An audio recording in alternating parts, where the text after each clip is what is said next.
My name is Shyam Regar, and today we are going to discuss chapter number 4, A Truly Beautiful Mind, part 2. Okay, part 1 and 2 हम already discuss कर चुके हैं, in which हमने point 1 to 6 discuss किए थे. Okay, ये lesson है about Albert Einstein. आपने part 1 नहीं देखा तो पहले part 1 देखिए. चलिए मूव करते हैं part 2 की तरफ, point number 7 से. Okay. He also felt a special interest in a fellow student, Mileva Merrick, who he found to be a clever creature. जब आइंस्टीन अपने कॉलेज में थे तो उनको किसमें इंटरेस्ट ना लगा, मिलेवा मेरिक में, बिकॉज वो उन्हीं की तरह क्रिएचर थी, उन्हीं की तरह क्लेवर थी, उन्हीं की तरह इंटेलेक्चुअल एबिलिटी रखती थी. Okay, this young SERB means होता है जो सर्बिया के नेटिव होते हैं उनको बोलते हैं सर्ब. ओके, जैसे हम इंडिया के नेटिव है तो हमें क्या बोलेंगे, इंडियन. ओके, हम इंडिया में रहते हैं तो हमें क्या बोलेंगे, इंडियन. जो सर्बिया में रहते हैं उनको क्या बोलेंगे, Serb. This young Serb had come to Switzerland because the university in Zurich was one of the few in Europe where women could get degree. Einstein saw in her an ally against the Philistines. Okay, वो Switzerland क्यों आई थी, क्योंकि Zurich एक बहुत ही कम ऐसी university थी Europe में जो वुमेन को भी एजुकेशन देती थी, वुमेन को भी डिग्री देती थी. ओके, अलाई, यहाँ पर एक वर्ड आया देखिए, अलाई. अलाई मीन्स होता है friend. Okay, those people in his family and at the university with whom he was constantly at odds. जो आइंस्टाइन के क्लासमेट से वो उनके साथ हमेशा ऑड्स मीन्स होता है कि अपोजिट थॉट्स रखना. ओके, थॉट्स मिलती नहीं थी, लेकिन मिलेवा मेरिक के साथ उनके थॉट्स काफ़ी ज़्यादा मिलते थे. The couple fail in love, और ये कपल क्या होगा, लव, उनको लव हो गया. Letters survive in which they put their affection into words, mixing science with tenderness. और उनको कैसे, जो उनका लव था वो कैसे था, mixing science with tenderness. Okay, tenderness means होता है मोडेस्टी, इट मीन्स एक तरह से लव भी. Okay, wrote Einstein, how happy and proud I shall be when we both have brought our work on relativity to a victorious conclusion. Einstein लिखते हैं कि how happy and proud, मुझे बहुत ही खुशी होगी और बहुत ही प्राउड फील करूँगा जब हम हमारा रिलेटिविटी का जो वर्क है, जो आपको पता ही होगा आइंस्टाइन की एक थ्योरी है, थ्योरी ऑफ रिलेटिविटी. जो रिलेटिविटी का जो वर्क है उसको हम एक कंक्लूजन पर ले जाएंगे, तो मुझे बहुत ही ज़्यादा खुशी होगी, हम दोनों मिल के ले जाएंगे. तो ओके, पॉइंट 8 है इसका. In 1900, at the age of 21, Albert Einstein was a university graduate and unemployed. 1900 में वो ग्रेजुएट हो गए थे और अनएम्प्लॉयड थे, उनके पास कोई भी काम नहीं था. He worked as a teaching assistant, gave private lesson and finally secured a job in 1902 as a technical expert in the patent office in Bern. उनको क्या हुआ, 1902 में एक बर्न एक जगह का नाम है यहाँ पे, बर्लिन में होगी शायद, आई थिंक. बर्न में उनको एक टेक्निकल एक्सपर्ट के रूप में जॉब मिली, एक पेटेंट ऑफिस था उसमें टेक्निकल एक्सपर्ट के रूप में जॉब मिली. While he was supposed to be accessing other people's invention, Einstein was actually developing his own ideas in secret. जब दूसरे लोगों के आइडियाज़ को, उनकी जो रिसर्च को, उनके इन्वेंशन को एक्सेस कर रहे थे, जो पेटेंट ऑफिस में ये होता है कि हम जो डिस्कवरी होती है उनको पेटेंट मिलता है, जब वो दूसरे लोगों के आइडियाज़ को पेटेंट कर रहे थे, एक्सेस कर रहे थे, तब वह क्या कर रहे थे, वह सीक्रेटली अपने आइडिया को भी डेवलप कर रहे थे. Okay, he is said to have jokingly called his desk drawer at work the bureau of theoretical physics. वह अपने जो मजाक में डेस्क को, क्या अपनी जो डेस्क थी जहाँ पर वो काम करते थे, जिस टेबल पे वो काम करते थे, उसको क्या बोलते थे, bureau of theoretical physics. Okay, point number 9 है इसका. One of the famous paper of 1905 was Einstein's special theory of relativity. One of the famous paper 1905 में आइंस्टाइन ने एक पेपर पब्लिश किया था जो किस नाम से फेमस हुआ, theory of relativity. According to which time and distance are not absolute.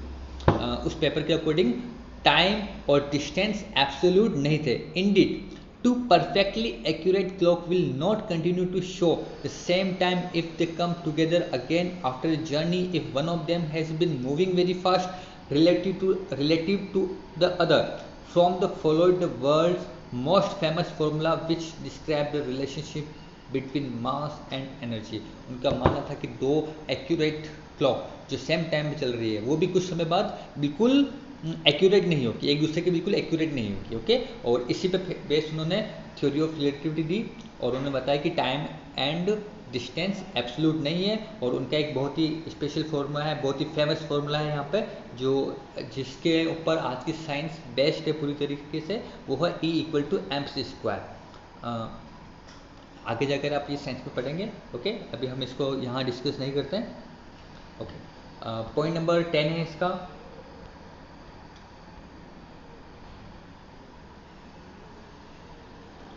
while Einstein was solving the most difficult problem in physics, his private life was unraveling।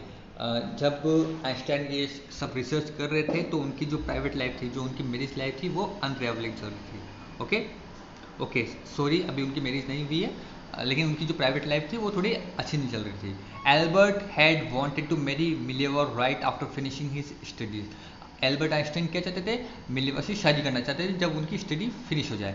But his mother was against it, but उनकी mother क्या थी? इसके against it. She thought Mileva who was 3 year older than her son, जो Mileva थी Einstein से 3 year बड़े थे, was too old for him. वह क्या थी? उनकी मदर को लगता था कि वो काफ़ी ज़्यादा बड़ा है।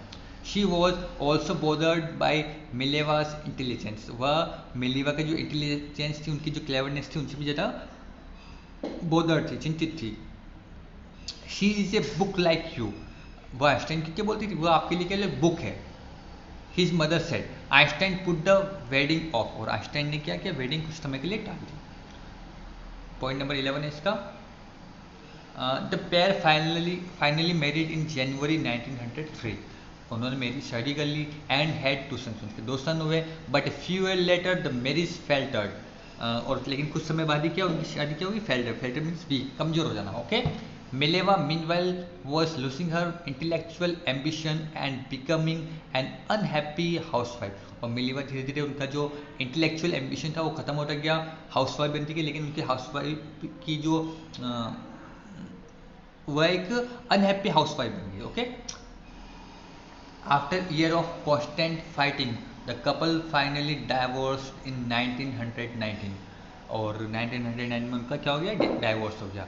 Einstein married his cousin Elsa the same year, और आइंस्टाइन ने उसी ईयर एल्सा से, जो उनकी कजन थी, उनसे शादी कर ली। Okay, Einstein new personal chapter coincide with his rise to world fame.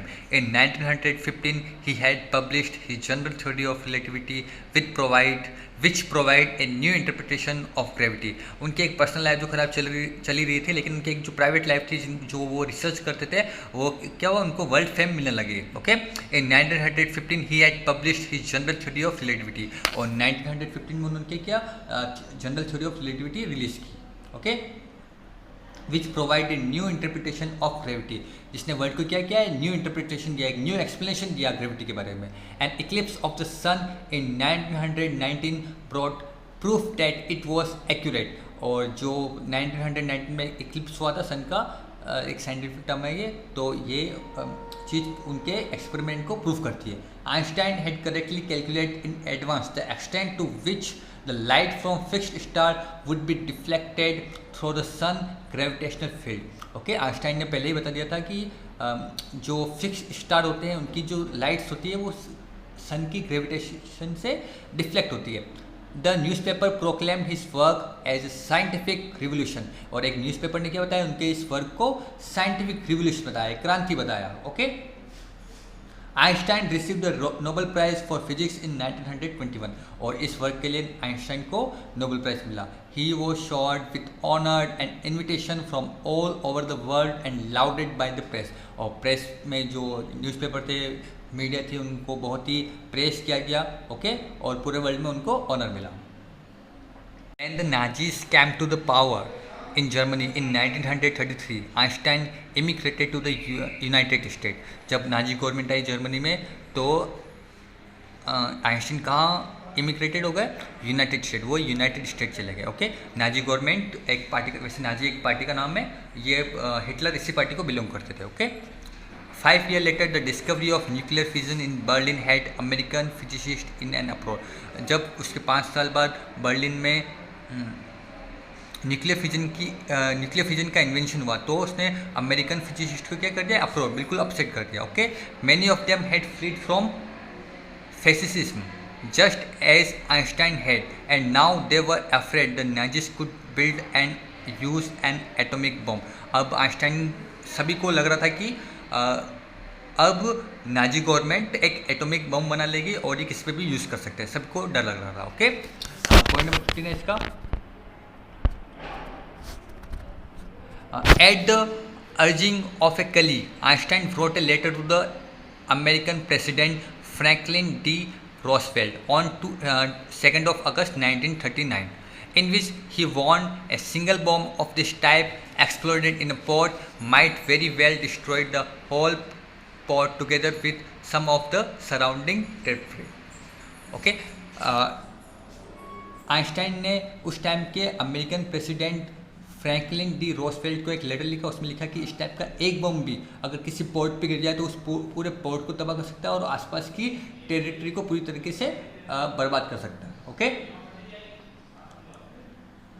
This his word did not fail to have an effect. लेकिन ये वर्ड, उनका जो ये लेटर था, किसी पे भी ज़रा अफेक्ट नहीं कर पाया, किसी को ज़रा अफेक्ट नहीं कर पाया. The Americans developed the atomic bomb in a secret project of their own and dropped it on the Japanese cities of Hiroshima and Nagasaki in August 1945.